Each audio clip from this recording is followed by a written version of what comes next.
standing tall and rising, rising, rising. Keep it high, rising, rise. Bring it on.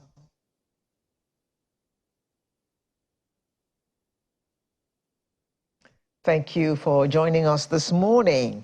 Now, before we get the show on the road, there was something I forgot to mention at the opening. This new currency. Somebody went to the bank yesterday to collect 50,000 naira. He got 6,000 naira in 1,000 naira notes in the new currency and got 44,000 in old notes.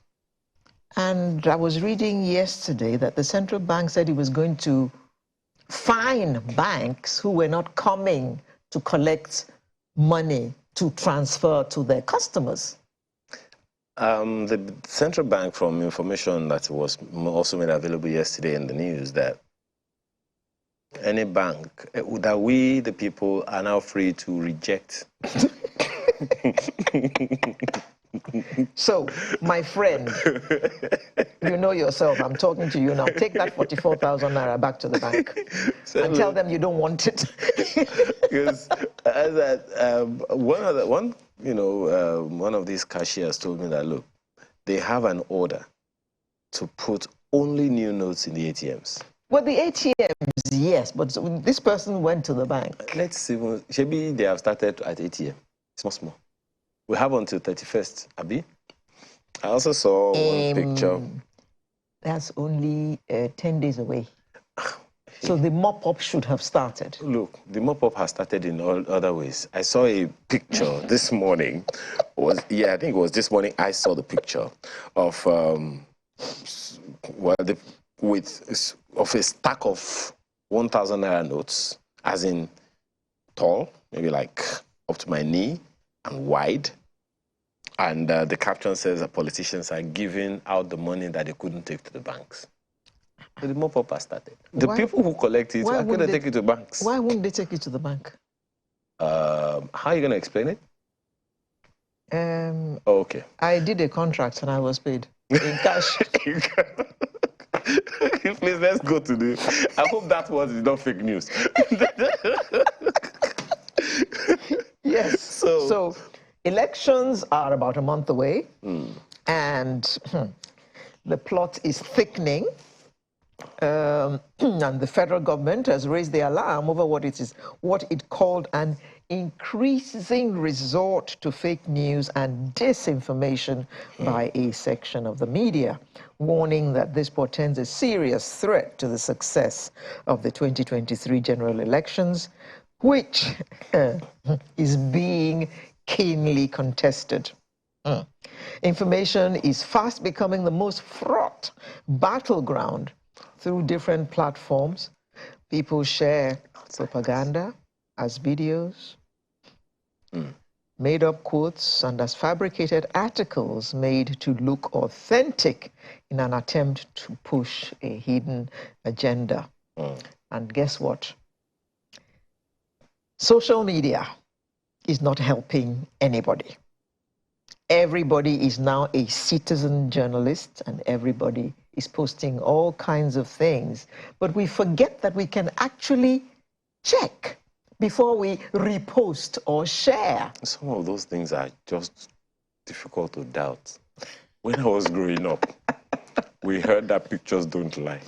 Oh, guess what? Barrister sang, Sikira Inde Barrister, a Yoruba musician, sang, there is no cheating in pictures. No. Now, as you sit down, you go find yourself when the photo come out. These days, before the photo come out, you can see. You have seen all kinds. Background can be removed, your mouth can be moved.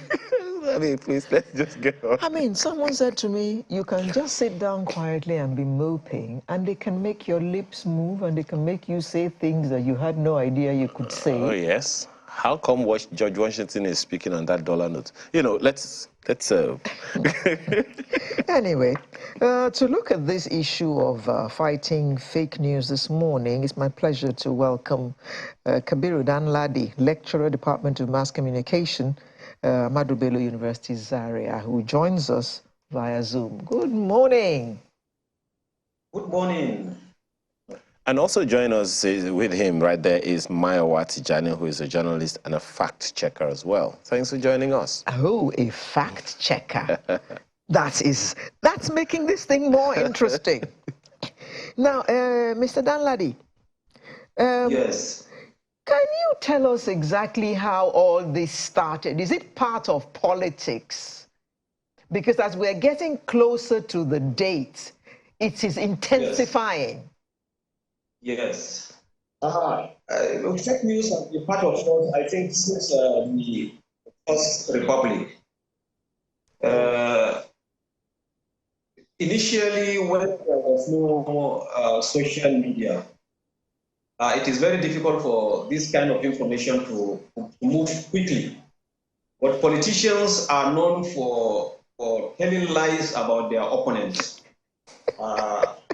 In the 60s, 70s, 80s, and in fact, even when democracy started in 1999, the transition in 1999, because there was no social media, these lies was circulating within politicians. But with the advent of social media and internet, information can travel fast. What somebody say in a remote village can easily be taken, and before you know it, it becomes a national issue. And I think this is what makes fake news now very dangerous. I could remember last year, even the Minister of Information was saying fake news is so dangerous that it might even ignite war in this country. But what we have now is not information being circulated by politicians. It's information circulated by citizens themselves because they have access to Android phone and they have data.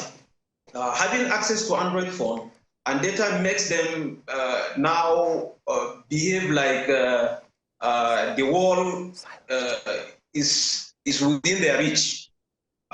You can see people on Twitter, people on Facebook, and the most dangerous one, which I always mention, is WhatsApp. Because on Twitter and Facebook, for instance, when you post something and it is a lie, there are people that can challenge you. But in most WhatsApp group, you find it very difficult to challenge people sharing fake news on these platforms. And that's what makes it very dangerous. If somebody cannot challenge someone when he said lie, when he says a lie, then the danger is that this information keeps circulating and people keep believing in that information. And this is the situation we find ourselves as we approach 2023 election. If you can hear me, Dr. Danladi, the challenge is finding out or confirming exactly what the information is. Let me ask Mr. Tijani, you're a journalist and you deal with information on a daily basis. So the challenge is naturally there of sifting what is news and what is not. But in these days, for a trained journalist, that's perhaps a little easier because there's all the ethics of journalism, balance, fairness, and all those things. I don't know how that plays out with what is now known as citizen journalism, when anyone can just receive and repost anyhow. Now, balancing that challenge can be a task, wouldn't you say?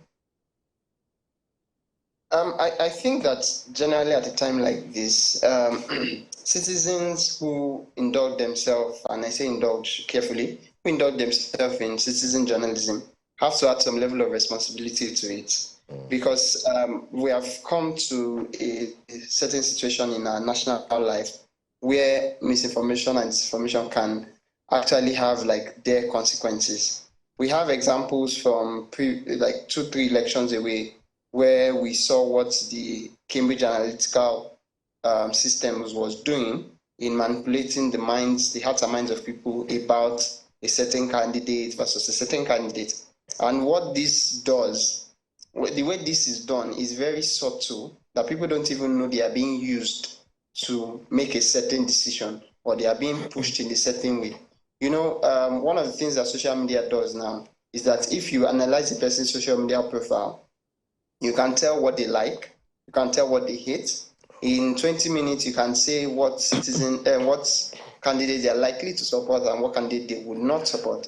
And so you can feed a certain kind of information onto their timeline that aligns with their own personal bias. And when something aligns with people's bias, it's very difficult for them to make a clear decision about that kind of information, which goes a long way in deciding. You know, a lot of people on social media don't know it. They say they are doing citizen journalism, but they don't know that many times some of the things that they are sharing, there's sort of a background to everything, that they just think that they are doing things according to how they want to, but they don't know that someone else has profiled them and pushed that kind of information to their timeline, and they have amplified it because it aligns with what they believe in. And so I feel like when it comes to citizen journalism, there needs to be responsibility.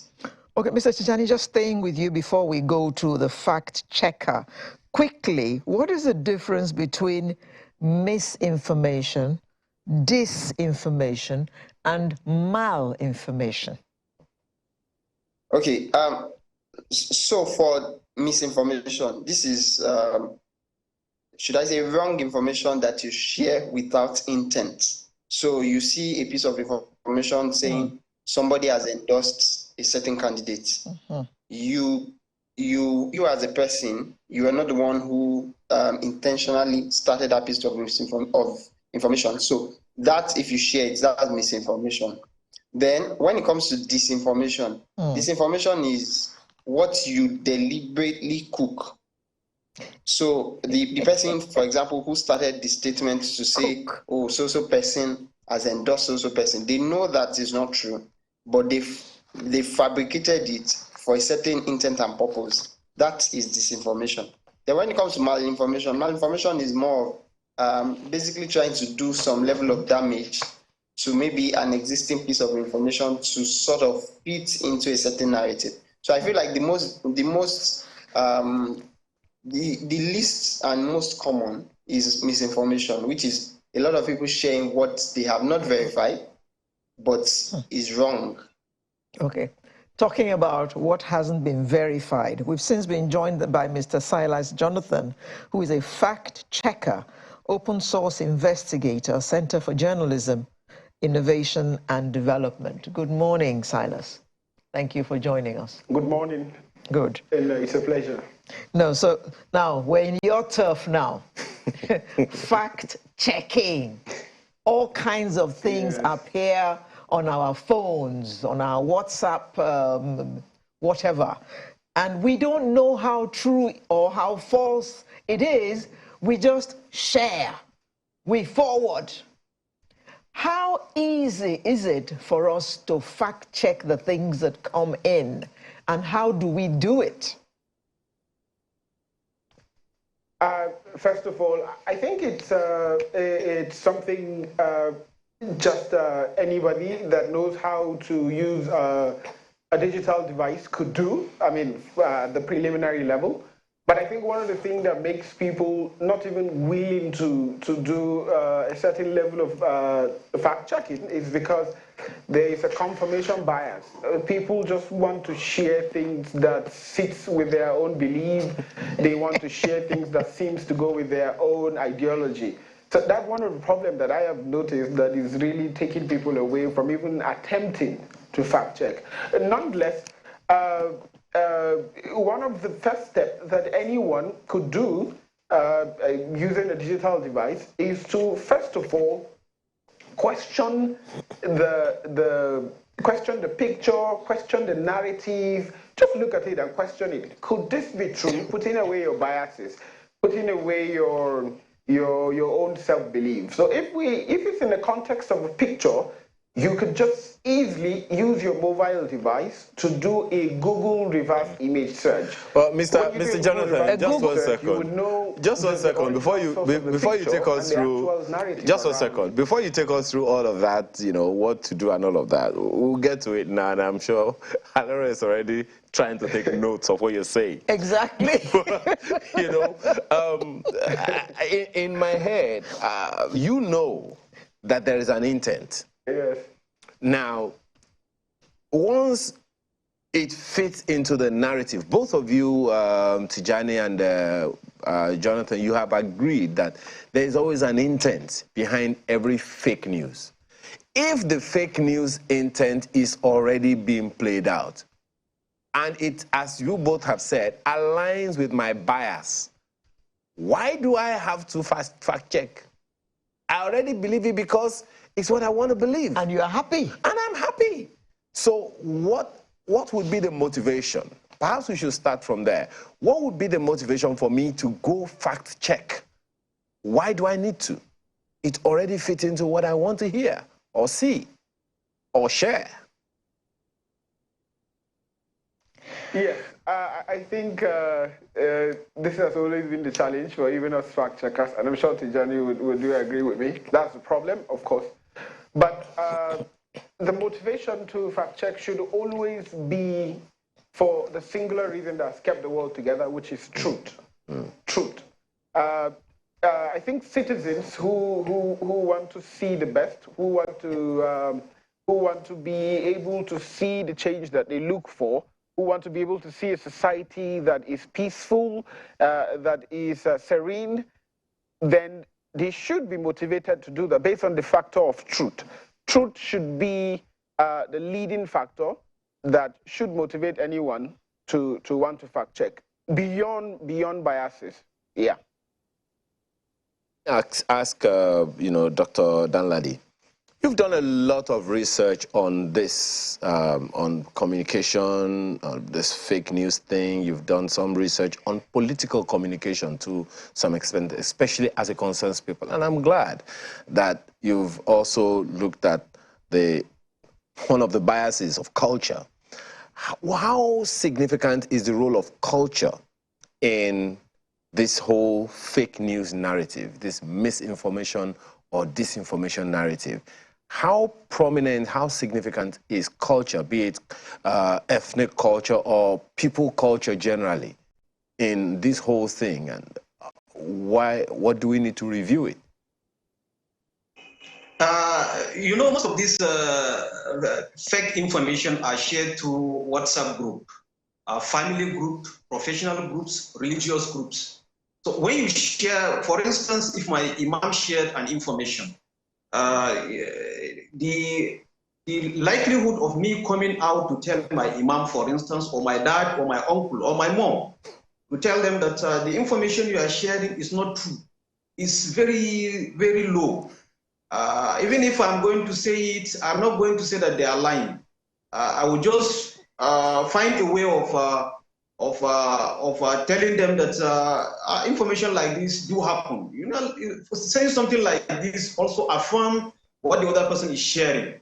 In a research we conducted here in Zaria on what people share fake news, most of the people say that they are sharing it because they respect the people sharing the information with them. Oh. For instance, now, I know maybe Jonathan as my friend or my brother. If he shares information with me, the chances of checking whether the information he's sharing with me is true or false is very low because I trust him. That trust is what will make me share that information, one. Secondly, people share information because they feel it aligns with their bias. Elehu and Katz gratification theory. People feel this information aligns with my own biases. For instance, I'm supporting a candidate, and the information shared about the other candidates is either bad about him or good about him. So I feel the urge to share the information quickly. Other things that make people share fake news are just to share it so that people will say that they are the first to share the information. And the bottom line is that we have a low-level media literacy in this part of the world. First of all, people think that whatever they see on the internet is true. And as you mentioned in the other discussion you made, before, when you see a picture, they say a picture speaks 1,000 times than a word. And now pictures being shared are manipulated to such an extent you need an expert to look at the pictures and say that they are not true, or video. So you find it extremely difficult for someone with low media literacy and someone who is involved or who is part of a group, a family group or a professional group, to challenge someone sharing information like that. This is where culture comes in. People share fake news because they feel people forwarding the information to them are trustworthy or people they respect in the society. I think that's what even escalates the issue of fake news in our own part of the world. Well, Mr. Tijani, so here we are. For the benefit of, just before we get into verification processes, we know that people share fake pictures, fake manipulated videos. Sometimes you just wonder how these things do happen. I mean, people will sit down and make George Washington speak Yoruba. For God's sake, how the work that people do, I mean, to sit down to cook up these things, it's amazing. What are the implications of these things? It's not just, I mean, we're talking about it for the elections now, and already, you know, there is a heightened sensitivity in terms of security and all of that. The same thing happened during COVID. People were taking in all kinds of things just because they were told or the information was shared to them that this was going to deal with it. And God knows what else is going to happen. We understand there is an outbreak of diphtheria now, and people may be receiving all kinds of information as well. I don't know what you would say to us now for people to take responsibility. You said we need to take responsibility. What are the implications if we do not? What are the implications if we do not? Please pay attention to the fact that although what Dr. Danladi was saying is that when an elderly person shares with you, you are cautious to respond. I don't know if that can be said of teenagers today, because they're going to give it to you hot. Yeah. Mommy, yeah. This is not true. Period. Take it to the bank. So how? Yes, I think there's a demographic challenge when it comes to misinformation. So people from my generation and younger, when they see something, when they hear something, there's a slight likelihood here and there to question it. Now, people older than me, and of course into the 40s, 50s, 60s, their tendency to question things reduces. And let me put it in context. They grew up in a generation where seeing is believing. So if you see a video of something, you definitely believe, I saw it with my Koroko eyes. And so when they see a video of, like you said, George Washington speaking Yoruba, they say, yes, they saw it. And you say, Mommy, George Washington died over 100 years ago. And they say, no, I saw him, and they insist with you. And it's as a result of the kind of upbringing they had that, okay, once I can see it with my eyes, I believe it. If somebody tells me, maybe I may have doubts about it, but I saw it. And so the consequences of that is, for people sharing misinformation and disinformation, one thing we know is that there is a varying degree of danger that comes with it. We can have situations where people make maybe as simple as voting for the wrong person. And we can have situations where misinformation and disinformation can actually lead to deaths. Because we've seen situations like that. We've seen, for example, like you mentioned, during the COVID pandemic, we had situations where people were taking drugs that were not for a particular disease, and of course, it ended up affecting them. Some of them died. Now, that's direct influence of disinformation. So when we think about it like that, okay, this thing I'm about to post, it has the capacity, one, maybe to do something as little as making someone make the wrong decision when it comes to voting.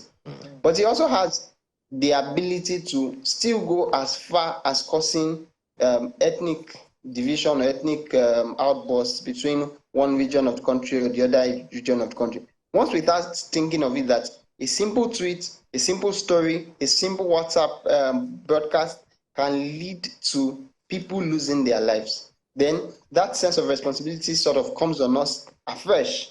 And so that's one of the things that I'm also trying to get that message out there, that don't look at it as just one small message. Of course, maybe to you. In fact, in some situations, it's just satire. You are trying to catch fun. But someone else reads that information and reads it literally. and they are not getting the fun in it. It's lost in translation, and then they are making decisions based on that. So these are the dangers, and of course, when people start thinking about it, that it could go as little to as grave as people killing themselves, then we begin to make better decisions with what we share. Mr. Jonathan, if mis and disinformation is capable of driving people to war or to kill themselves or kill each other, then we cannot overemphasize the importance of fact checking. So please go ahead and tell us how we can fact check. This puts more responsibility on us now to ensure that we fact check before we press forward or share. Yes. So 50 years ago, they say seeing is believing. But now, at the digital age, seeing, verifying is believing.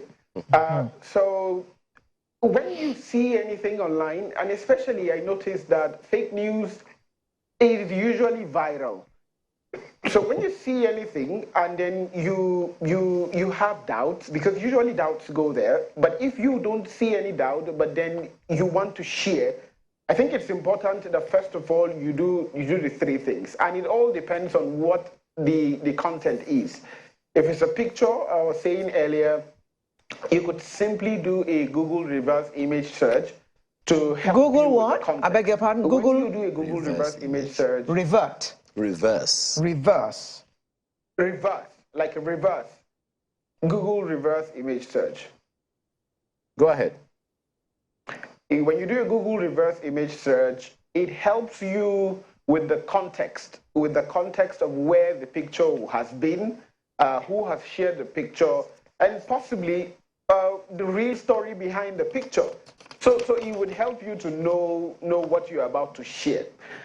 If it's a text, maybe a body of text going viral on WhatsApp or on Facebook, you could just copy the headline or just parts of the text and search it on Google. Possibly you would see other details about it, or if it has been fact-checked somewhere else, or if it's even on the news. Sometimes what I tell people is to just check the information online. Has it been published by verified news media, or is it just on blogs that have no credibility? So checking it on Google just to see if it's published on is another verification I also advise people to do. And also there is a free tool, and it's open for everybody. I'm glad I'm saying this here. It's called InVid Video Verifier. InVid, INVID. You could just install it on your laptop.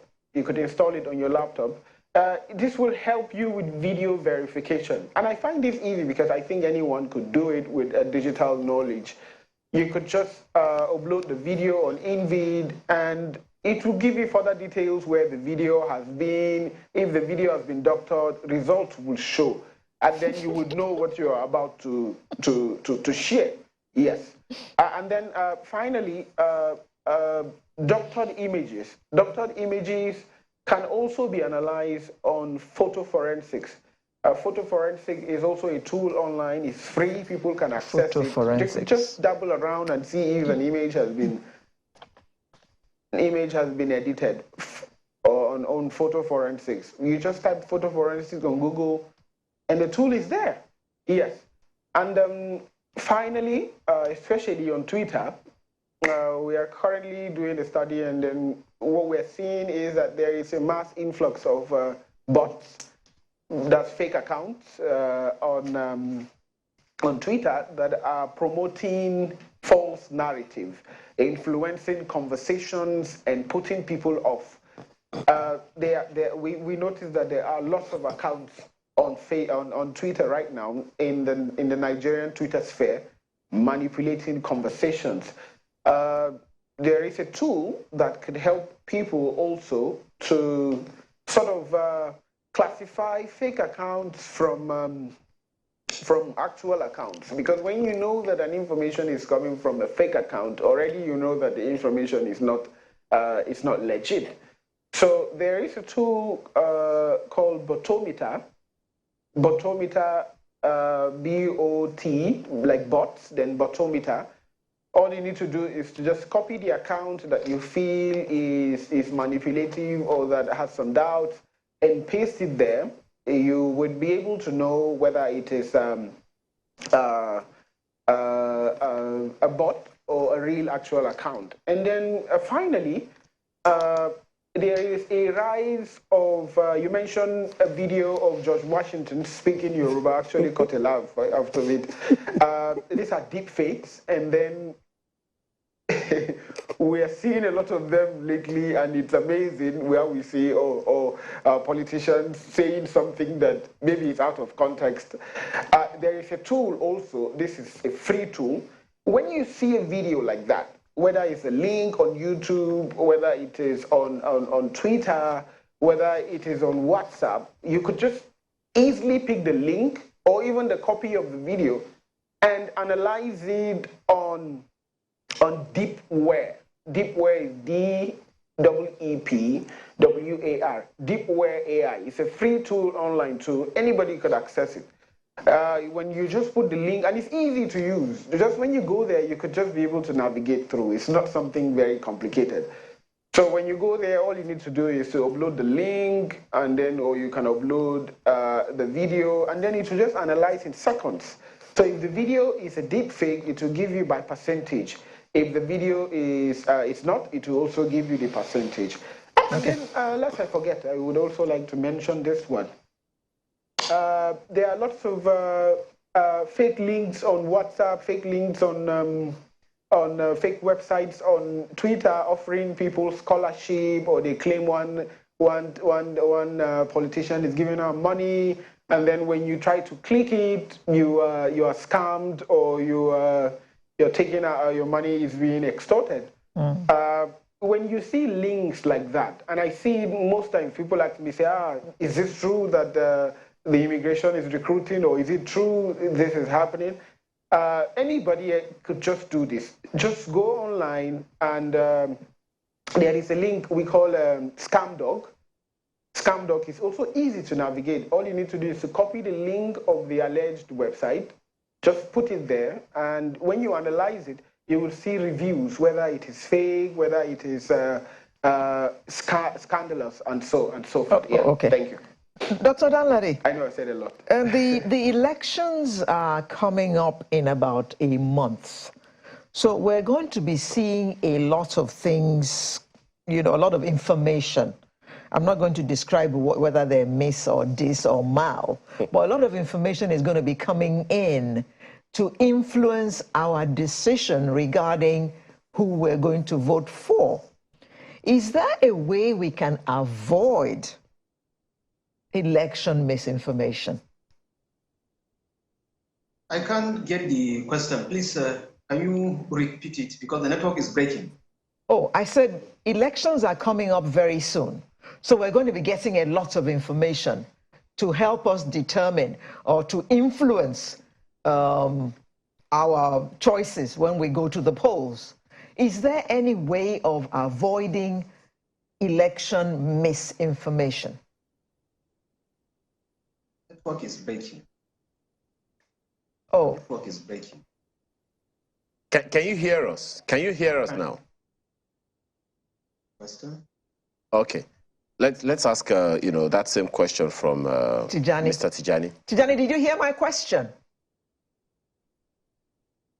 Mr. Tijani? Yes, yes. With the election coming, of course, just less than 40 days to go, the misinformation and disinformation at this season is going to increase. We are going to see a lot more of that. And I think one way in which we can deal with it is, as citizens who maybe are not ready to go through the rigor of checking Deepware or using Botometer, is to stick to verified media platforms. So if over the years you've come to trust that this particular media house always puts out what is right, there's no manipulation or all of that, then you stick to that. You watch out for what they're saying from time to time, and then you hear from the candidate directly from those sources. I know that there's a little challenge around that, considering, not every candidate has the same amount of airtime. But as much as possible, beyond even the airtime, maybe online newspapers, TV, terrestrial TV, and then the official handles of those candidates. Then you can get information directly from there. When you see anything that you consider that, oh, this feels good, especially when you're aligned with your bias, consider yourself, say to yourself that you're a responsible person and you're not going to share something that is false. So take your bias a little out of the way and try to check with those media houses and verified handles that you now trust, and then find out if what you're seeing is true or if it's false. And of course, if it's false, despite the fact that it aligns with your bias, be one of those people who would call it out, who would say, this is not true. I'm supporting this candidate, but this is not true. I'm supporting that candidate. I'm not supporting that candidate, but this that you said about them is also not true. So that way we can be responsible journalists for those of us who are professional journalists. We can be responsible citizen journalists for those of us who are taking on that cap, and then we can generally be responsible citizens. Mr. Mayowa Tijani, who's a journalist. Of course, when you deal with conventional media, when they make a mistake, they probably the next day or so they publish a corrigendum. So corrigendum is correction, just. But when you depend on all these various online things, and you depend on citizen journalists, only because it's salacious. It's tasty. That's all I'm going to say about that. Thank you very much, gentlemen. We had Mr. Mayowa Tijani, who's a journalist, who joined us via Zoom, as well as Dr. Kabir Danladi, lecturer, Department of Mass Communications, Ahmadu Bello University, Zaria, also via Zoom. And we had Silas Jonathan, who joined us from our studio in Abuja. Mr. Jonathan is a fact checker, open source investigator, Center for Journalism, Innovation and Development. Thank you very much, gentlemen, for joining us this morning to look at this topic. Sunrise will return in just a moment with another interesting conversation. Do stay with us.